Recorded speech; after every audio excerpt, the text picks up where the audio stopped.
Oramos, Señor, en esta ocasión, rogándote, Padre, que así como nos has concedido una vez más ver tu buena mano, Señor, sanando a nuestro hermano Gustavo, pues también podamos, Señor, ver de nuevo a doña Paquita y aquí congregada en la iglesia, Señor, sin ningún tipo de problema, y que también, Señor, pues suceda igual con nuestra hermana Ana Silvia. Padre, permite que su circulación se normalice, que sus presiones arteriales, Señor, se estabilicen, Señor, y danos, Señor, el gozo de conservarla en medio nuestro, Señor. Te pedimos esto en el nombre de Cristo Jesús. Amén.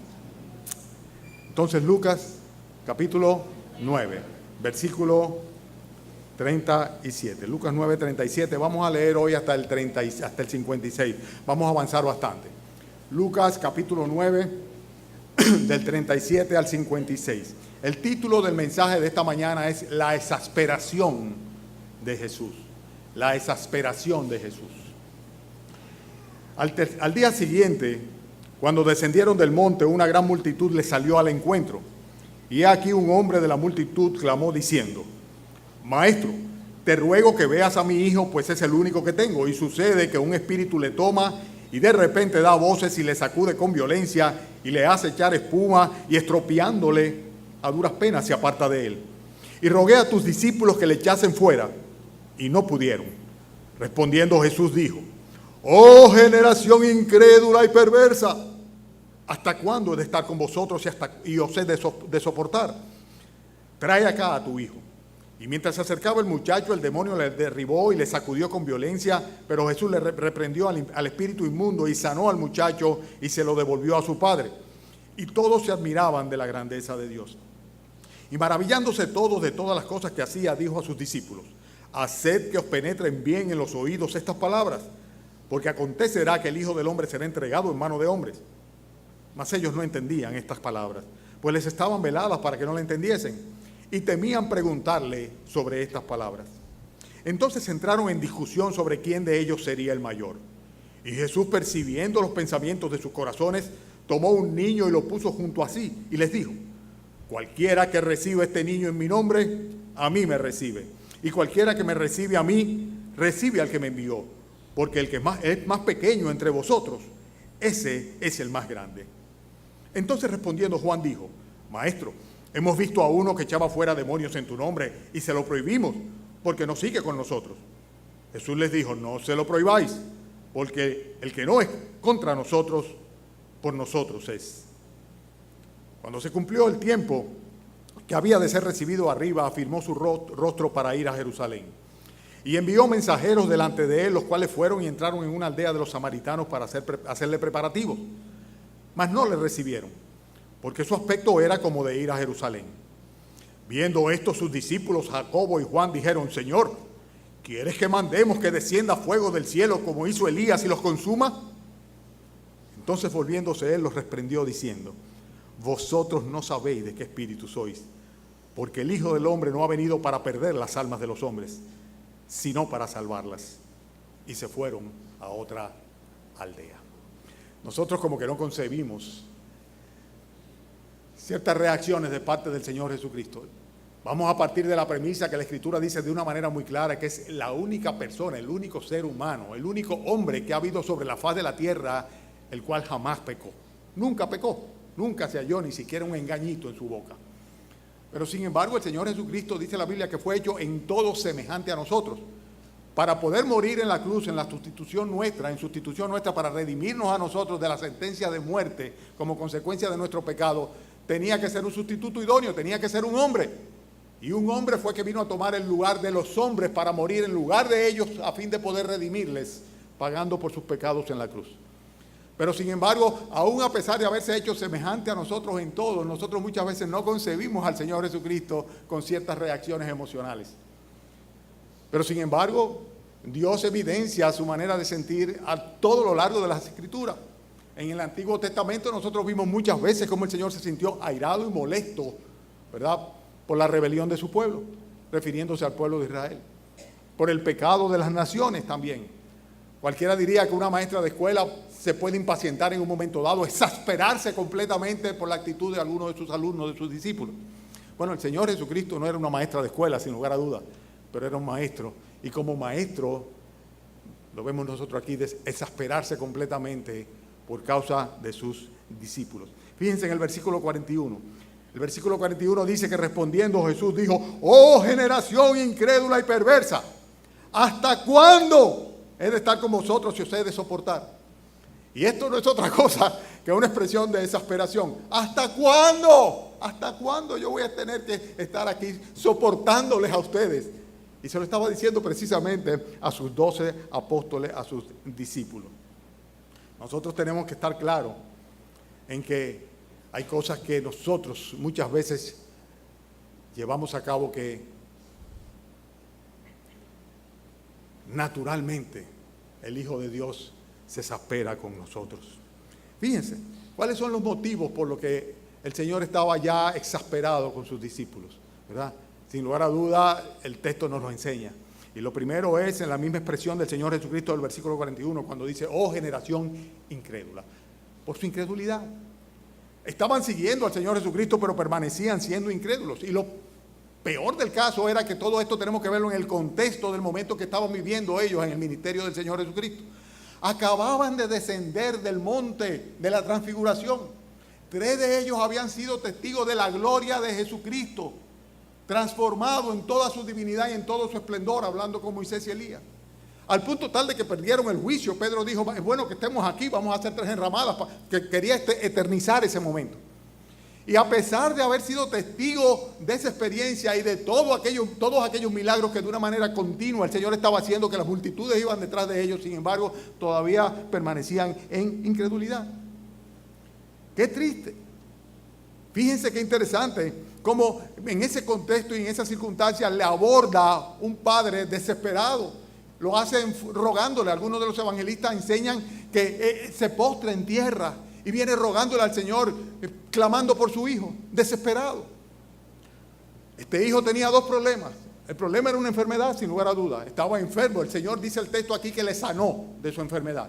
Y además de eso estaba poseído.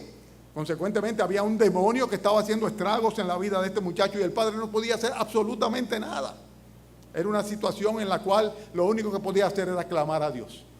Pero antes de poder llegar al Señor Jesucristo, agobiado por las multitudes, pues llegó a sus discípulos, como frecuentemente lo vemos nosotros en el Nuevo Testamento, que se acercaban al Señor a través de uno de los discípulos.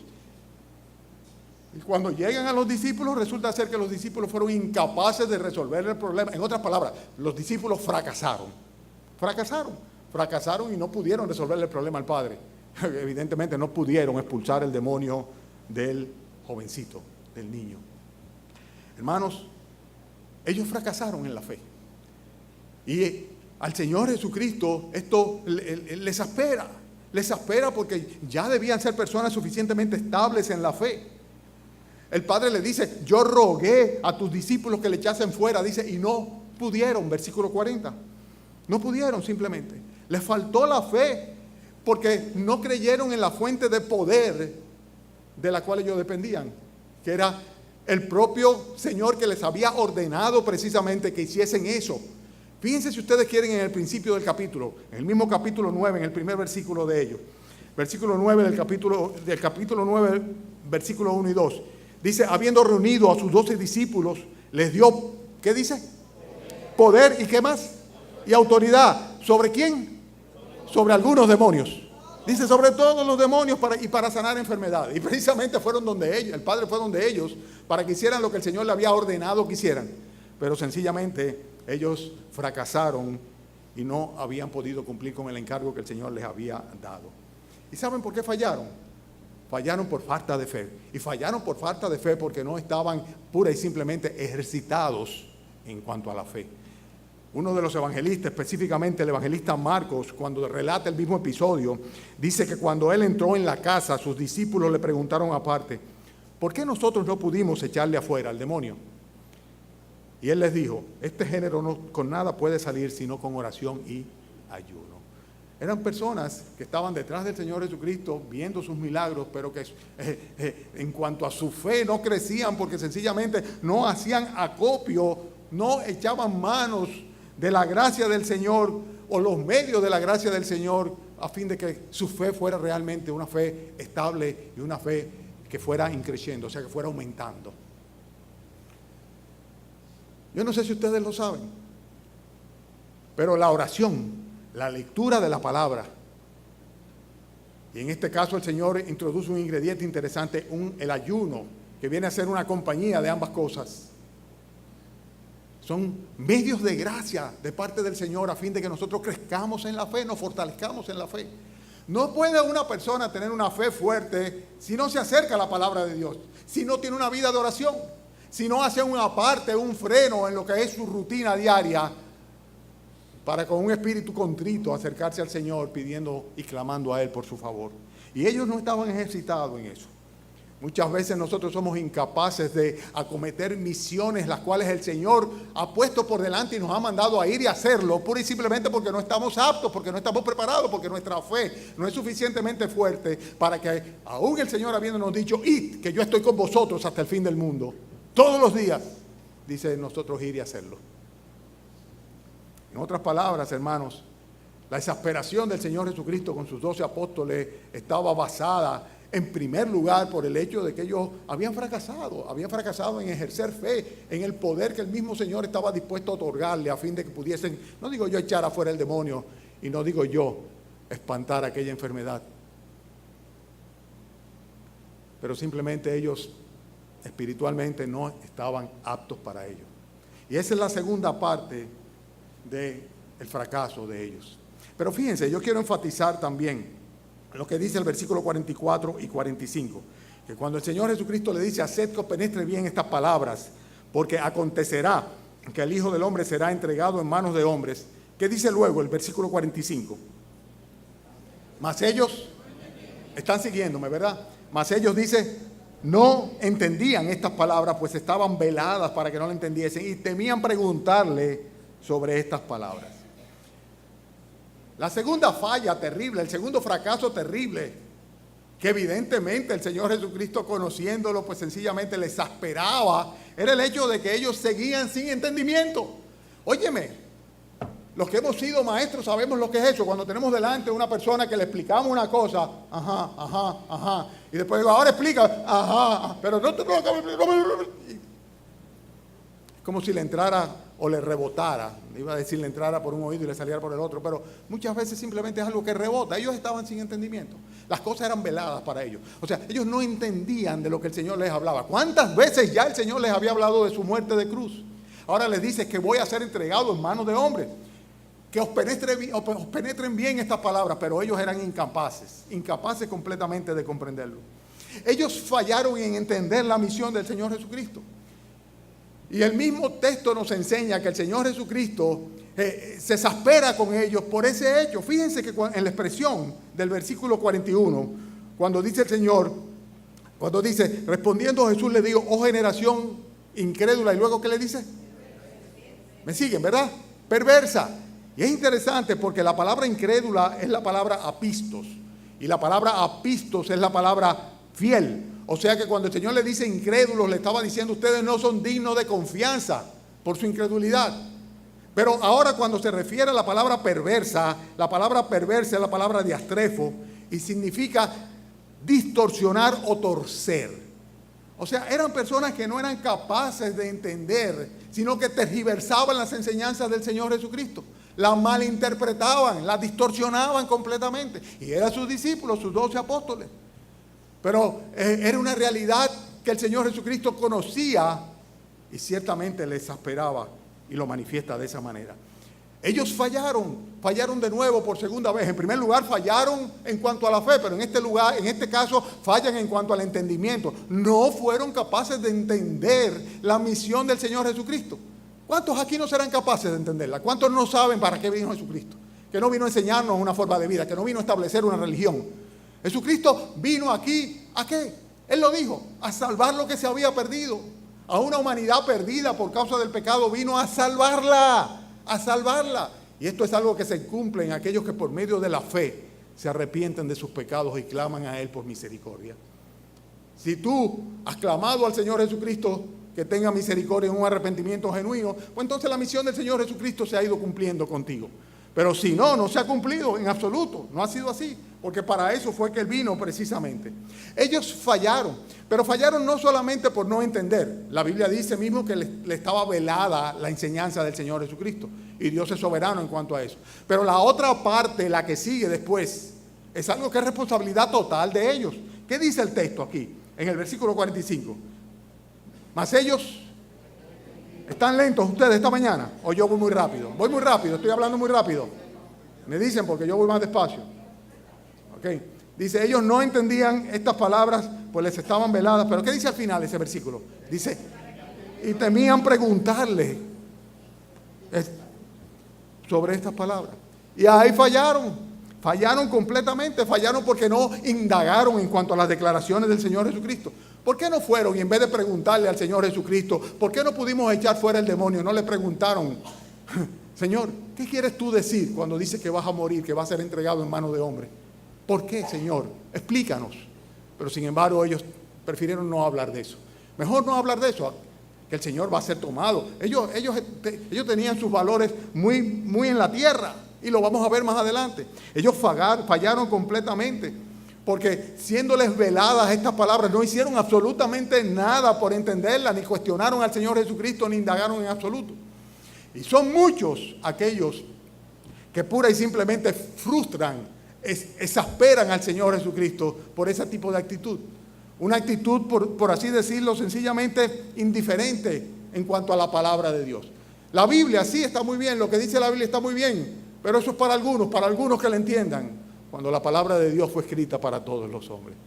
Hermanos, cuando nosotros no entendemos algo, tenemos que indagar, si no estamos defraudando completamente al Señor Jesucristo, por no decir exasperándolo nosotros también. 2 fracasos. El primero de ellos, ¿cuál fue? El fracaso en cuanto a su fe. O sea, no confiaron en aquel que le dijo, yo les doy poder, vayan. Yo les doy poder para que sanen enfermedad y echen demonios. Cuenten con ese poder. Sencillamente ellos no se ejercitaron en la fe y no fueron capaces de ejercer ese poder. El segundo, ¿cuál fue? El otro fracaso de ellos. Los fracasos que exasperaron al Señor Jesucristo, ¿cuáles son? El segundo de ellos. No, en cuanto a su falta de entendimiento. Como aquella maestra, vuelvo y digo, aquel maestro que le explica a un estudiante, llega un momento que uno quiere jalarse los moños cuando el muchacho no entiende, ¿verdad? Eso exaspera a cualquiera, ciertamente exaspera a cualquiera. Su falta de entendimiento, ellos distorsionaban del todo cuál era el propósito de nuestro Señor Jesucristo. Ellos distorsionaban el propósito de la venida del Señor Jesucristo. Ellos eran seguidores de un Mesías que ellos esperaban que iba a redimir a Israel, pero que no entendían bien que había venido a redimir las almas de los hombres del pecado y de la muerte y de la condenación eterna. Consecuentemente les faltó entendimiento. Estando con el Señor Jesucristo, recibiendo sus enseñanzas, les faltaba entendimiento y no hacían ningún esfuerzo, evidentemente, por preguntarle. La tercera cosa, ¿cuál fue? La falta de espiritualidad, lo vemos en el versículo 46. Dice que entonces ellos, en ese contexto, en ese mismo momento, ¿verdad? En medio de toda esta, dice que entraron en discusión, dice, sobre quién de ellos sería, ¿qué? El mayor, versículo. En otras palabras, ellos aspiraban a posiciones en el reino mesiánico terrenal, que ellos entendían que Jesucristo iba a encabezar. La actitud de ellos era, ¿dónde está lo mío? ¿Qué es lo mío? Dame lo mío, como vemos aquí, ¿verdad? La preocupación de ellos era dónde yo voy a estar, cuál va a ser mi posición, qué ministerio me va a tocar. Esa era la preocupación de ellos. Y es triste porque el Señor le acababa de dar un ejemplo de compasión cuando Él multiplicó los panes y los peces para alimentar a la multitud. Pero entre ellos había un egoísmo rampante. Un espíritu de competición o competencia, tal vez inclusive de envidia. Acuérdense que no fueron todos los que estuvieron en el Monte Santo, sino solamente 3 de ellos, Pedro, Jacobo y Juan. Así que yo me imagino, ya Pedro se diría, no, yo voy a tener el lugar más importante, no, y Juan dirá, no, soy yo soy el que más ama al Señor y además yo estaba ahí también. Y entonces Andrés por allá atrás estaría diciendo, no me digas, ¿y yo qué? ¿Dónde está lo mío? ¿Verdad? Ellos fallaron completamente frente a un Señor que dijo: yo no vine para ser servido, sino para servir y dar mi vida en rescate por muchos. Ellos fallaron. Ustedes saben que en espiritualidad, falta de espiritualidad. Cosas en las cuales fallamos nosotros constantemente. Faltamos en cuanto a la fe, fallamos en cuanto a la fe, defraudamos al Señor. Y yo me imagino las veces que lo hemos exacerbado, como una consecuencia pura y simplemente de nuestra falta de fe. Y asimismo fallamos en cuanto a nuestro entendimiento y nuestra dedicación y nuestra preparación en la palabra de Dios. Y fallamos en cuanto a nuestra espiritualidad también, por ese egoísmo omnipresente que está en cada uno de nosotros y en cada momento. Pablo nos confirma la actitud del Señor Jesucristo cuando dice que el Señor Jesucristo dijo que más bienaventurado es dar que recibir. ¿Lo recuerdan? Y Pablo lo confirma, lo reitera en el Nuevo Testamento para la iglesia, para nosotros. Sin embargo, los corazones de ellos estaban en lo terrenal. Sus aspiraciones no eran espirituales. No eran espirituales en absoluto. El Señor Jesucristo tiene que tomar un niño y decirle en el versículo 48: cualquiera que reciba este niño en mi nombre, a mí me recibe. Y cualquiera que me recibe a mí, recibe al que me envió. Porque el que es más pequeño entre todos vosotros, ese es el más grande. Y comienza a hablar de un aspecto de grandeza desde el punto de vista espiritual que ellos no eran capaces de discernir cuando cada uno de los que estaba mirando cuál iba a ser su importancia dentro de la iglesia o dentro de la comunidad o dentro del reino que el Señor iba a establecer, el gobierno que iba a tener. Fíjense, el Señor le comienza a hablar aquí de que la grandeza va en función, en primer lugar, de recibirle o no recibirle a Él. Dice: cualquiera que recibe a este niño me recibe a mí. El que me recibe a mí está recibiendo a Dios. Y el principio de la grandeza de un ser humano consiste básicamente en si tiene o no el perdón de Dios y a Jesucristo en su corazón por medio de la fe. Si ha recibido o no a Dios en la persona de nuestro Señor Jesucristo. Ese es el principio de la grandeza. Lo demás no importa, lo demás es pasajero, es temporal. Podemos tener todas las aspiraciones del mundo con las mejores intenciones del mundo, pero lo básico, lo fundamental, el Señor los lleva claramente. Toma el niño y le dice: cualquiera que reciba a este niño me recibe a mí. Vamos a comenzar por ahí. El que me recibe a mí, recibe al que me envió. Y yo os digo, además de eso, no se queda ahí, que cualquiera que se humille, lo dicen en Mateo, en el pasaje paralelo, cualquiera que se humille como este niño, este es el mayor en el reino de los cielos. Y entonces pone la perspectiva correcta, que la grandeza va en función de la sencillez de corazón. En el capítulo 18 de Mateo lo dice muy claramente: cualquiera que se humille. La grandeza de un ser humano es proporcional a la sencillez del corazón. Y todo parte de recibir al Señor Jesucristo, de recibirle a Él como Dios, como Salvador, como Señor en sus vidas. Ellos no estaban en absoluto sintonizados con las expectativas del Señor en cuanto a ellos, sino que ellos estaban con sus mentes terrenales, viendo todo en función de qué es lo que le iba a tocar a cada uno. Qué triste, qué triste. Ahora, el colofón o el sello final se lo pone el Señor Jesucristo con la expresión que está en Marcos capítulo 10, versículo 44. No la busquen. Es el mismo pasaje, solamente que cada evangelista relata algo adicional, pone algo adicional. Y en ese mismo contexto, en ese mismo momento, en ese mismo pasaje, Marcos capítulo 10, versículo 44, el Señor les dice: y el que de vosotros quiera ser el primero, será siervo de todos. ¿Ustedes quieren ser el primero? Sean siervos de todos. Preeminencia en el servicio, en la entrega, en la consagración. Siempre me encanta como el apóstol Pablo hablaba de Timoteo.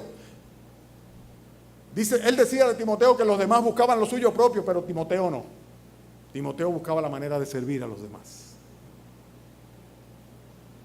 Y por eso dice que es mucho más bienaventurado, inclusive es sabio, es inteligente, dar antes que recibir. Pero esa no era la actitud de ellos. Ellos fracasaron en cuanto a la fe, ellos fracasaron en cuanto a su entendimiento y fracasaron también en cuanto a su espiritualidad. Y el Señor Jesucristo, oye, llegó un momento en que dice: ¿hasta cuándo? ¿Hasta cuándo? ¿Hasta cuándo? Y yo me pongo a temblar cuando pienso que el Señor en algún momento se haya sentido así conmigo. Y habrá dicho: Atilio, pero ¿hasta cuándo?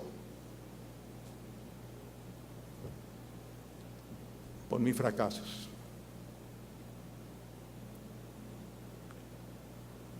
Versículo 49. Entonces respondiéndole Juan dijo: Maestro, hemos visto a uno que echaba fuera demonios en tu nombre y se lo prohibimos, porque no sigue con nosotros. Jesús le dijo: no se lo prohibáis, porque el que no es contra nosotros, por nosotros es. ¿En qué más fallaron ellos? En su carácter. El carácter.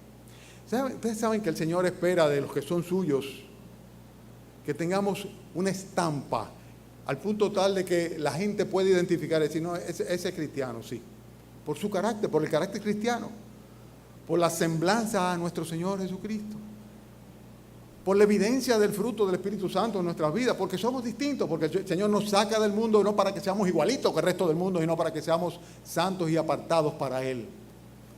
Y Dios tiene ese propósito en nosotros de transformarnos de una manera gradual conforme a la imagen de Cristo hasta que estemos definitivamente en su presencia, transformados de una vez para siempre.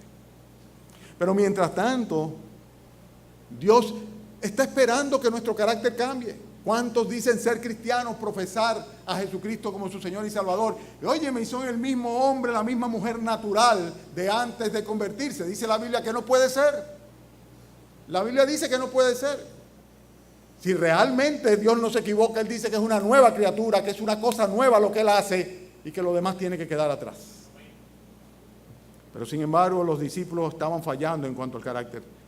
Estaban evidenciando una actitud completamente soberbia. Se lo prohibimos porque no andaba con nosotros. ¿Y ustedes saben lo que es esto? Soberbia, falta de humildad. Falta de humildad era lo que estaban evidenciando. Y si hay algo que debe caracterizar precisamente a un hijo de Dios, a un discípulo de Cristo, es la humildad de nuestro Señor Jesucristo, que no tuvo el ser Dios como algo a que aferrarse, sino que vino, se despojó de su gloria para venir a hacerse semejante de hombre. Y en semejanza de hombre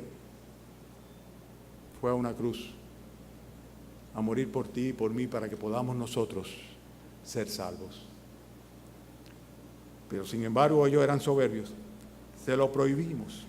¿Saben algo, hermanos? Hay que tener mucho cuidado con el exclusivismo religioso, porque es definitivamente muy nocivo y muy sectario. Uno termina sectorizándose. ¿Se recuerdan de Elías, por ejemplo? Elías le pasó eso al profeta Elías. Él pensó que no había más nadie que fuera fiel al Señor. Absolutamente más nadie, solamente él. Se plantó y se presentó y luchó, ¿verdad? Se puso delante del Señor, mandó que descendiese fuego del cielo que quemó las ofrendas y luego acabó con todos los profetas falsos de la adoración pagana. Y después de esto salió huyendo porque lo amenazó la reina y terminó pensando que él era lo único que quedaba fiel sobre la faz de la tierra. Y el Señor le dice: hey, un momentito. Yo tengo todavía 7,000 rodillas que no se han doblado delante del demonio de Baal. Tú no eres el único fiel. Pero muchas veces nos creemos que sí lo somos, que somos la gran cosa, cuando no somos otra cosa que simplemente recipiente de la gracia y la misericordia del Señor. Muchas veces la soberbia es nuestra verdadera religión y no el cristianismo. Y al Señor Jesucristo eso le exaspera, le molesta ver a los suyos fracasando en cuanto a su carácter. Él quiere que seamos semejantes a Él. Y si hay una cosa que caracteriza al Señor Jesucristo conforme a sus propias palabras, es que Él dijo: aprended de mí, que soy manso y humilde de corazón. Pero ellos exasperaron al Señor Jesucristo. ¿Hasta cuándo? ¿Hasta cuándo he de estar con vosotros? ¿Hasta cuándo os he de soportar? Porque óyeme, el ejemplo ahí, y sin embargo ellos continuaban como niños en Cristo, cada uno de ellos sin entendimiento absolutamente del propósito de Dios, completamente faltos de manifestación de una verdadera espiritualidad y con un carácter que realmente no se compadecía con el carácter de su Señor. Y por eso ellos fallaron no solamente en cuanto a esta soberbia que les hacía creer que eran la última Coca-Cola del desierto. Lo que quiero decir, aquellos que tenían a Dios cogido por las barbas, los únicos albaceas o propietarios de la verdad revelada, y los únicos que tenían comunión genuina con Dios, y los únicos que podían experimentar el poder de Dios en sus vidas. Sino que además de esto, ellos fallaron en tener misericordia. Y si hay un rasgo característico de nuestro Señor, es que es un Dios misericordioso y compasivo. Yo quiero enfatizar mucho este último punto del mensaje de hoy. Estamos hablando de la exasperación del Señor Jesucristo. El Señor se exasperó porque habían fracasado, habían fallado. Lo traje a tus discípulos, pero no pudieron. Oh, generación incrédula y perversa, ¿hasta cuándo he de estar con vosotros? ¿Hasta cuándo los voy a soportar? Ellos fallaron en misericordia. Versículo 51. Versículo 51. Cuando se cumplió el tiempo en que había de ser recibido arriba, firmó su rostro para ir a Jerusalén y envió mensajeros delante de él, los cuales fueron y entraron en una aldea de los samaritanos para hacerle preparativos, mas no le recibieron porque su aspecto era como de ir a Jerusalén. Viendo esto, sus discípulos Jacobo y Juan dijeron: Señor, ¿quieres que mandemos que descienda fuego del cielo como hizo Elías y los consuma? Óyeme, qué espirituales, qué fuertes, qué celosos. Óyeme, qué maravilla. Entonces, volviéndose él, los reprendió diciendo: vosotros no sabéis de qué espíritu sois, porque el Hijo del Hombre no ha venido para perder las almas de los hombres, sino para salvarlas. Y se fueron a otra aldea. El rechazo de los samaritanos era comprensible. Era un asunto histórico, un trasfondo histórico mediante el cual estos dos pueblos se habían ido separando. Los samaritanos se habían, por así decirlo, mezclado con los gentiles, ¿verdad? Y los judíos se creían que ellos eran el pueblo puro, ¿verdad? Celoso, y eran aquellos que retenían, por así decirlo, la esencia de la verdad de Dios. Ellos eran los que se identificaban. Los samaritanos y los judíos no se hablaban entre sí, se evitaban. Cuando tenían que pasar de un lado a otro, ir de Judea a Galilea, pues trataban de hacer un recorrido, aunque fuera larguísimo, por no pasar por Samaria. El Señor Jesucristo rompió con todo esto. Recuérdense del encuentro de Él con la samaritana. Pero sea como sea, ellos dicen que cuando mandó a algunos, porque ya iba en camino a Jerusalén al final de su ministerio en la zona de Galilea, pues no le recibieron. No le recibieron. Simplemente porque se dieron cuenta de que iban en camino hacia Jerusalén. Y esto fue suficiente para que los samaritanos le repudiaran. Pero aún así, era completamente injustificable la propuesta que los discípulos le estaban diciendo al Señor Jesucristo. Hoy día, todos los días cuando vemos las noticias y vemos los crímenes que se suceden y los abusos que se suceden y las cosas que están pasando, vemos las personas clamando por justicia. Pero si ustedes se ponen a analizarlo, realmente es por venganza. Es por venganza. Más que justicia, lo que quieren es venganza. Es triste, pero es verdad. Es una generación vengativa. Y estos discípulos estaban actuando de esta misma manera. Me rechazaron. Señor, mándame, porque le voy a mandar fuego de arriba. Pero vosotros no sabéis de qué espíritu sois. Ellos fracasaron completamente en tener misericordia. Porque lo que Dios espera de nosotros es que seamos misericordiosos, así como nuestro Padre Celestial es misericordioso. Y sin embargo, muchas veces nosotros no evidenciamos esa misericordia, la cual debe fluir a través de nosotros, de parte de Dios, para las almas perdidas, a fin de que puedan ser redimidas. Y por eso muchas veces no anunciamos el Evangelio de gracia, porque no somos misericordiosos. Y si alguien no nos cae bien, a ese no le predicamos. Tal vez no le pedimos fuego del cielo, pero por lo menos que le predique otro, porque yo no le voy a predicar. Eso es falta de misericordia. Dios es un Dios clemente y misericordioso, muy clemente y muy misericordioso. Es justo, no tendrá por inocente al culpable, pero manda a todos los hombres en todo lugar a que se arrepientan. Y por eso envió a su Hijo, para que el que crea en Él no se pierda, sino que tenga vida eterna.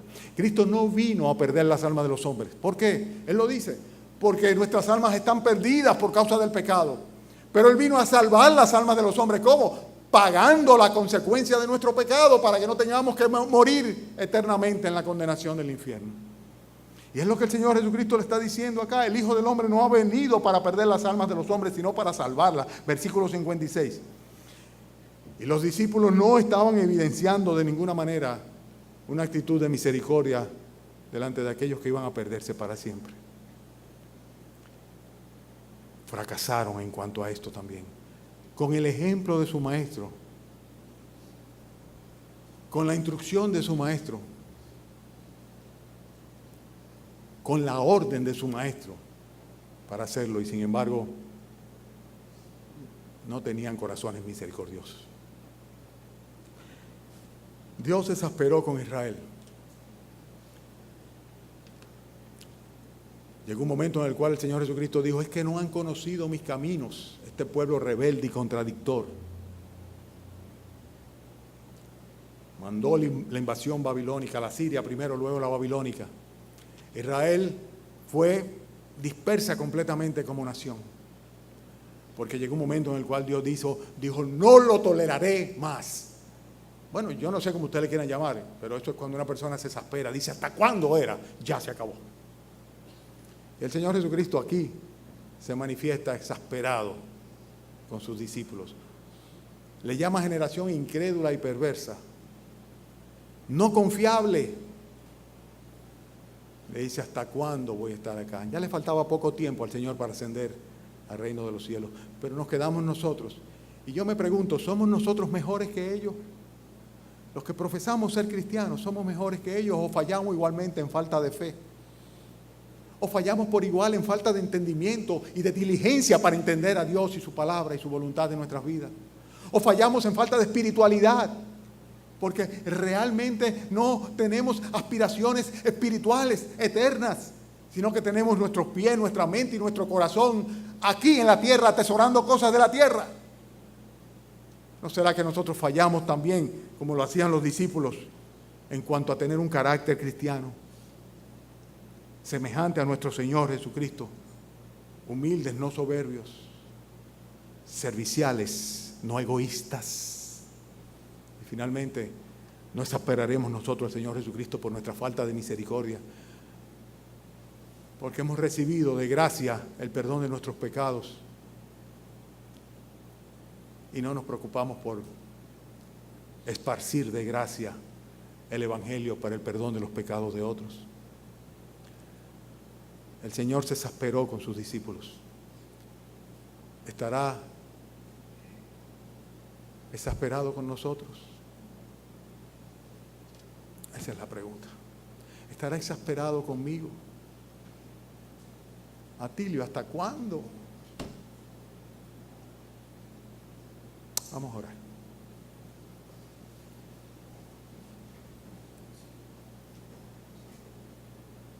Padre, gracias, Señor, por tu palabra bendita que nos amonesta.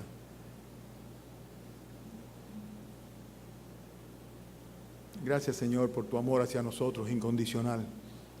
Gracias, Padre, por haber venido a este mundo no a perder a los hombres, sino a salvarles. Y gracias, Señor, por habernos visto con misericordia. Oh, Señor, tal vez esta mañana aquí vas a tener misericordia de alguien más, Señor.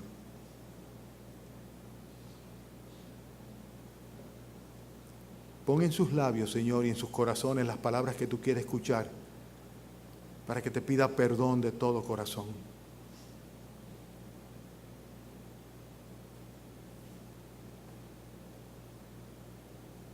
Pon en sus labios y en su corazón el nombre del Señor Jesucristo, tu Hijo, el Salvador, para que clame a Él pidiendo misericordia.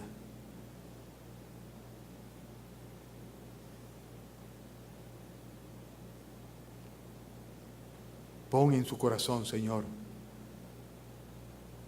la certeza del perdón y confírmale, Señor, la vida eterna.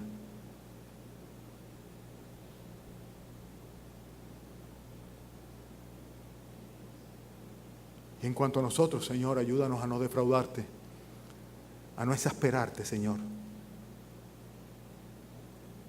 Ayúdanos a ser fieles, Señor.